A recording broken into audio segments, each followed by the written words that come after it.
We met 39 years ago in Memphis. A mutual friend set me up on a blind date with this Canadian who was down visiting family and who happened to be deaf. I was very skeptical about blind dates with anyone, but our friend, who was also deaf, persuaded me to go by making a little joke. He said, "Don't think of this as a blind date, but as a deaf date." And well, here we are. Hi, my name is Sue Fountain, and this is my husband, Henry. In 2018, Henry was diagnosed with dementia.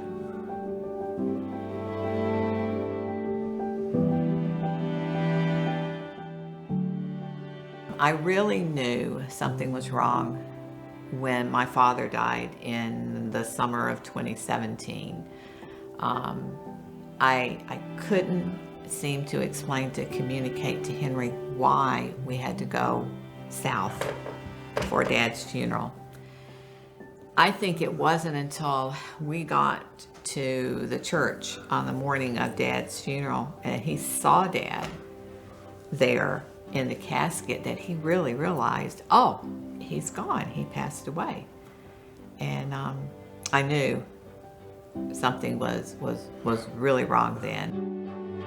We met with Dr. Borey at the Aging, Brain, and Memory Clinic there at Parkwood, and he gave Henry his, after testing, gave him his diagnosis. His nurse, she turned to me immediately and said, "You got to do two things now. You got to call your lawyer, and you've got to contact the Alzheimer's Society."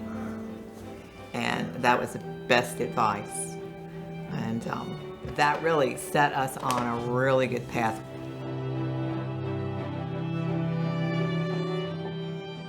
We were blessed this past April to be able to participate in the InHome Wreck. And we absolutely enjoyed it. It was good for Henry. It was good for me. He may not have remembered that it was Wednesday morning and Shantea was coming, but as soon as she walked through that door, oh, big smile, so happy to see her. I stayed with him for the first time she was here and interpreted for Henry, but when she walked through the door the second time, she said to me, "We'll be fine." She said, "I'm comfortable with this." She said, "You go do something. Go take some time for you." And that's what I did for every session following. And they did such fun things together in the InHome Wreck. To be able to have some Sue time while Shantea is here with Henry is like in the middle of the morning, like to be able to sit down and have a cup of coffee in quietness, and it's just wonderful.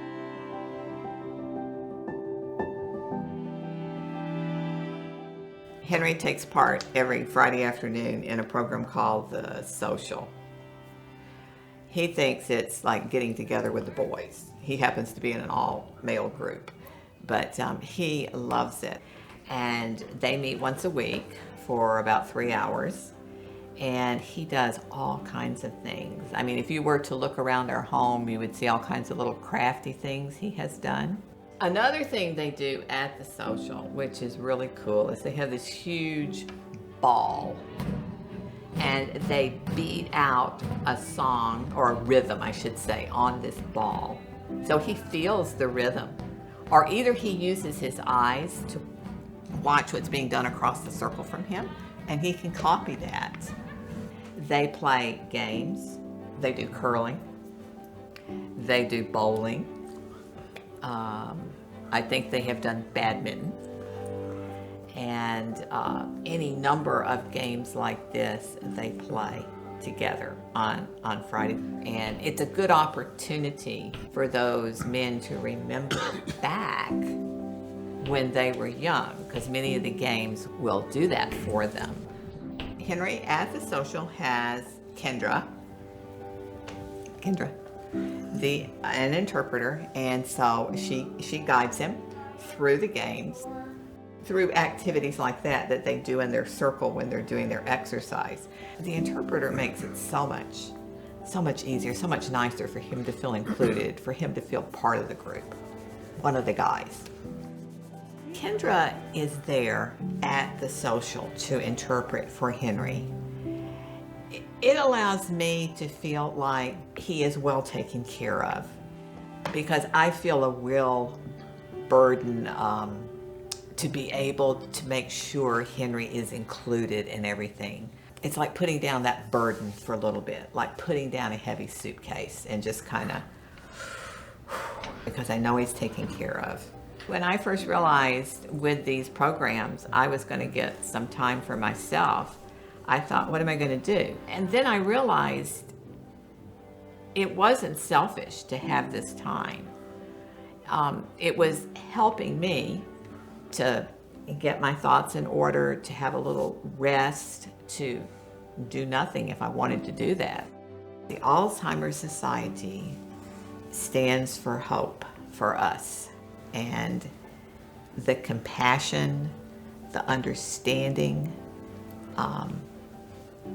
is something that encourages your heart, and to provide those opportunities that we've talked about that just really keep Henry active and his brain working, and giving me the chance to take a little break that kind of revives me and makes me a better care partner for him.